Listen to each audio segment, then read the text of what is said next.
Seguimos, hermano, hablando eh, y viendo acerca de la historia de la iglesia primitiva.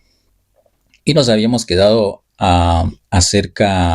hablábamos anteriormente de cómo nosotros podemos interpretar cuando el Señor Jesús le dice a sus discípulos, esto es mi pan, cuando les enseña el pan, este es mi carne, perdón, o cuando les enseña el vino, este es mi sangre.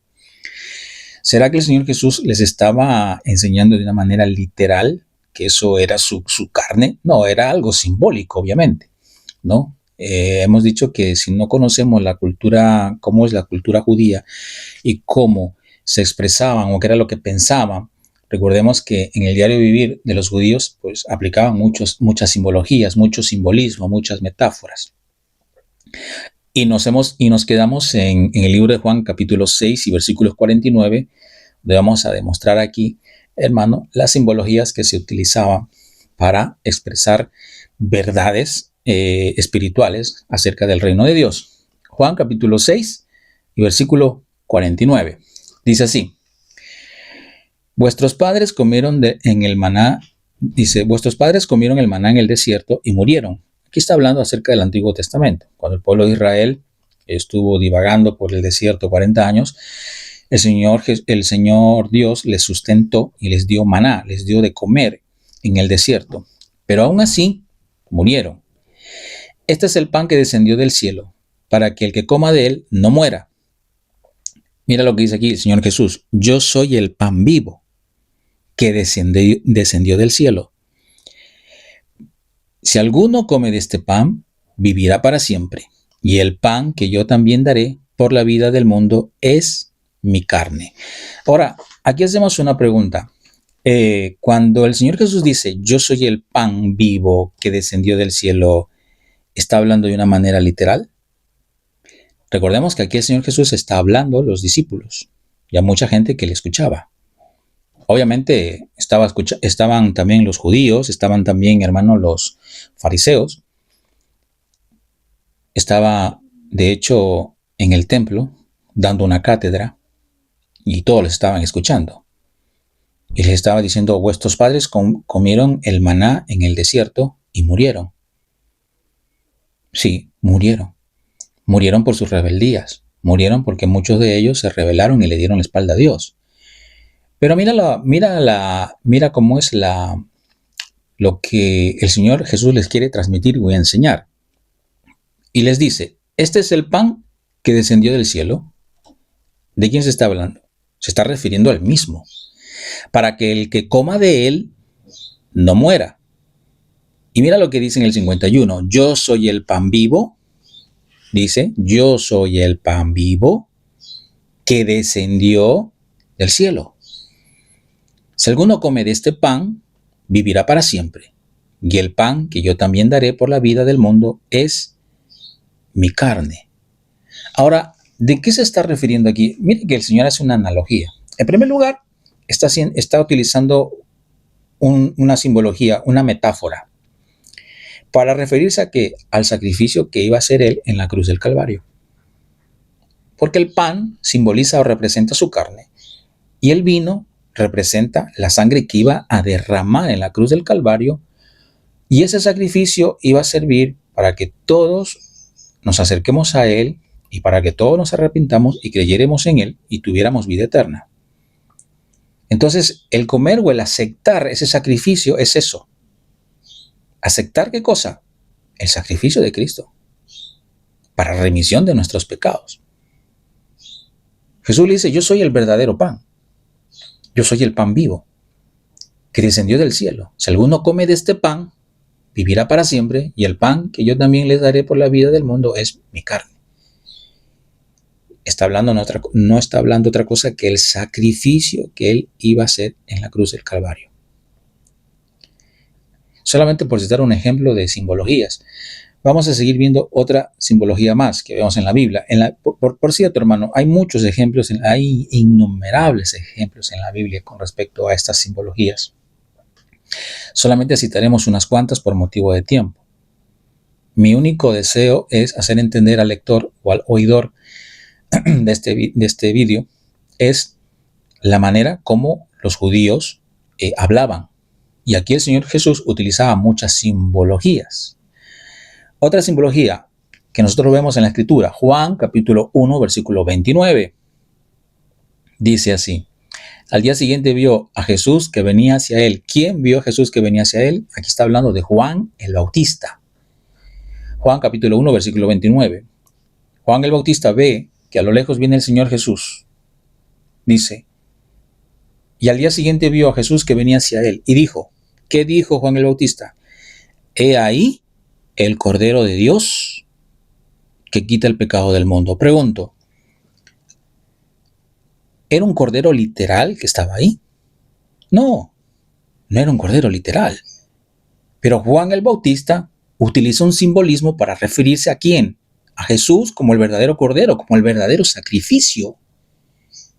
Y aparte dijo Juan el Bautista que ese cordero que iba a ir en sacrificio, hermano, que iba a ser crucificado, ese iba a quitar verdaderamente el pecado del mundo.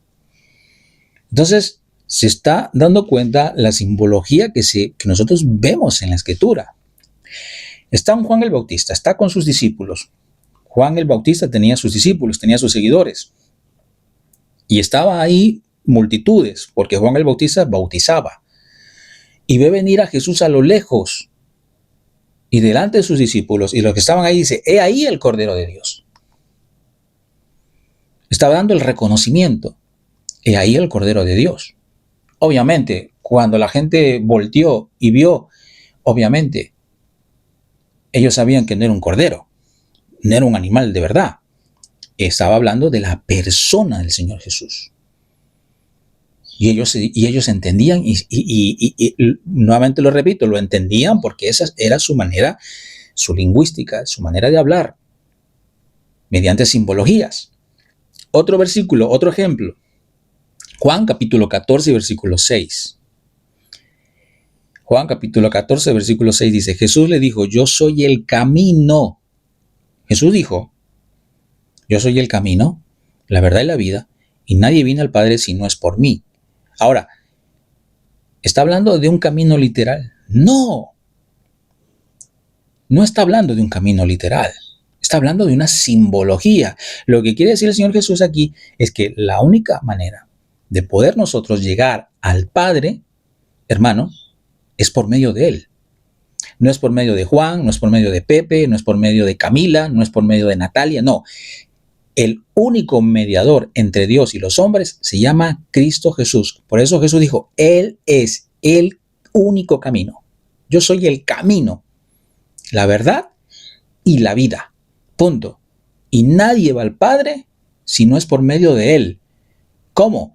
Aceptando ese sacrificio en la cruz del Calvario y despojándonos y reconociendo nuestros pecados. Otra simbología que vemos aquí. Juan capítulo 10 y versículo 9. Mire lo que dice acá. Jesús dice, yo soy la puerta. Si alguno entra por mí, será salvo y entrará y saldrá y hallará pasto. Pregunto, ¿para qué sirve una puerta? Pues para entrar o para salir. Para eso sirve una puerta, hermano. Pero Jesús dice, yo soy la puerta. Está utilizando una simbología, un simbolismo, una metáfora. ¿Para qué? Para dar a entender a las personas que el único acceso, la única puerta que nosotros podemos entrar para ser salvos, escuche, para ser salvo es aceptar a Jesús en nuestro corazón. No hay otra puerta. Aquí no está hablando de una puerta literal. Nuevamente, está utilizando, ¿qué cosa? Metáforas, simbologías. Note eso.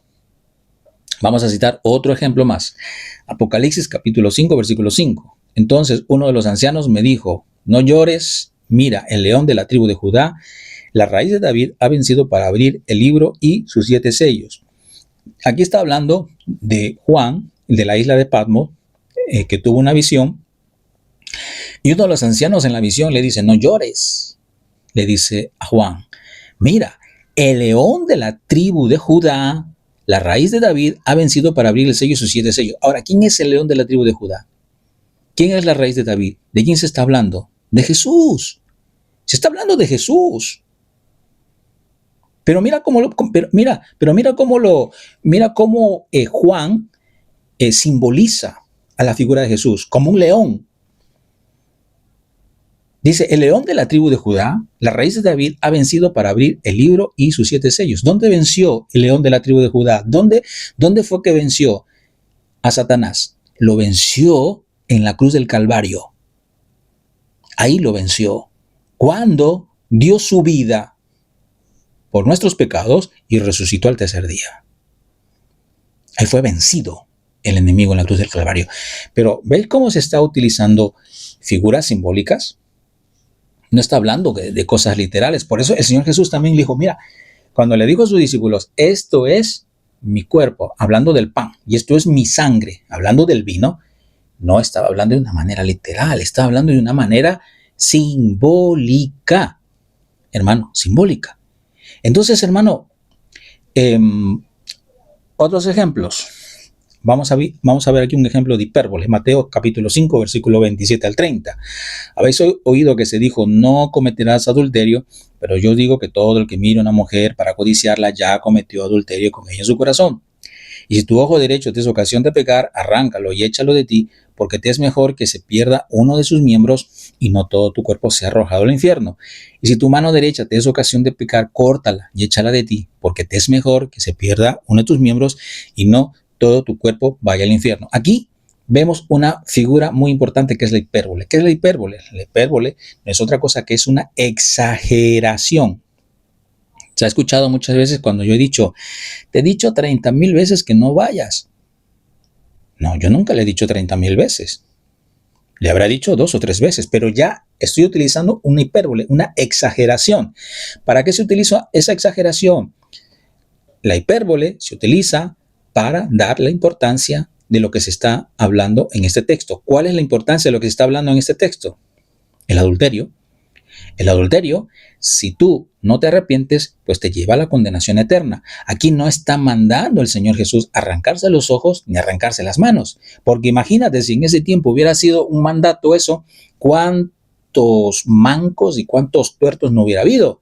No, simplemente el Señor está utilizando una hipérbole, una exageración para dar a entender la importancia de lo que es el pecado del adulterio, que si no nos apartamos de él, nos puede llevar a la condenación eterna.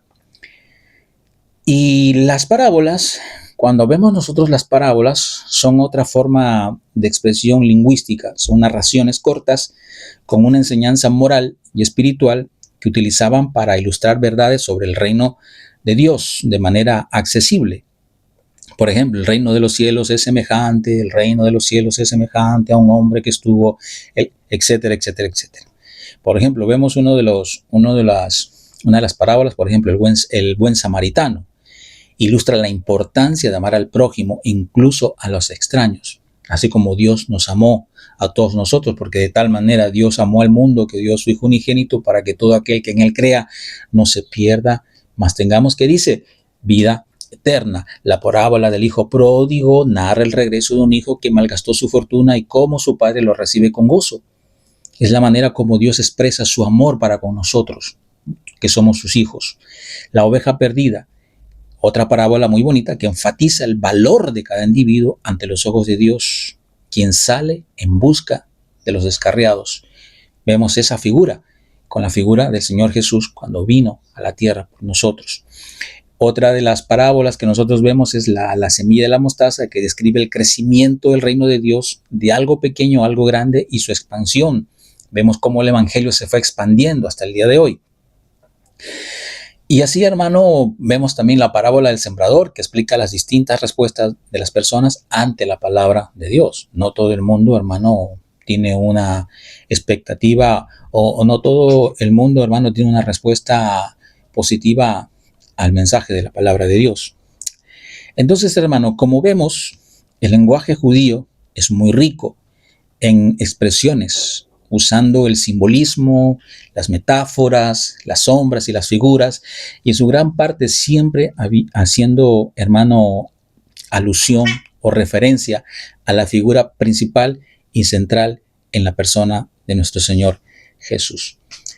Entonces, esta es una manera de explicar, hermano, cuando el Señor Jesús, y esa es una de las diferencias que tenemos en cuanto, hermano, a lo que nosotros creemos en cuanto a la cena del Señor y a lo que creen los católicos en cuanto a la Eucaristía.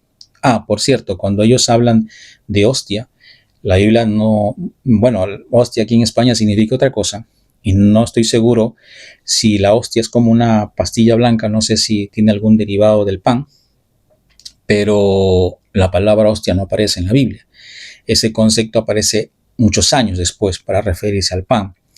Entonces diferimos en muchos conceptos, ¿no? Ellos piensan que el pan o la hostia y el vino se convierten literalmente en el cuerpo o en la sangre de Cristo. Nosotros, sin embargo, pensamos, al menos nosotros interpretamos, que eso es simplemente algo simbólico. Y como ya hemos visto los innumerables ejemplos de cómo los judíos expresaban de una manera simbólica, pues entendemos que así también lo expresó el Señor Jesús para con sus discípulos y Pablo también para con los hermanos de la iglesia primitiva. Lo vamos a dejar hasta aquí, hermano. Ya seguiremos estudiando acerca un poquito más de la iglesia primitiva. Por cierto, vamos a tocar el tema de la Reforma, ya que el 31 de octubre se celebró un año más acerca de la Reforma. Y es muy importante hablar acerca de la Reforma porque hay bastante mitos con respecto a eso de la Reforma, que también hubo un antes y un devenir después en los siglos posteriores a la iglesia primitiva. Gracias, hermanos. Nos estaremos viendo, Dios mediante, en otra ocasión. Bendiciones.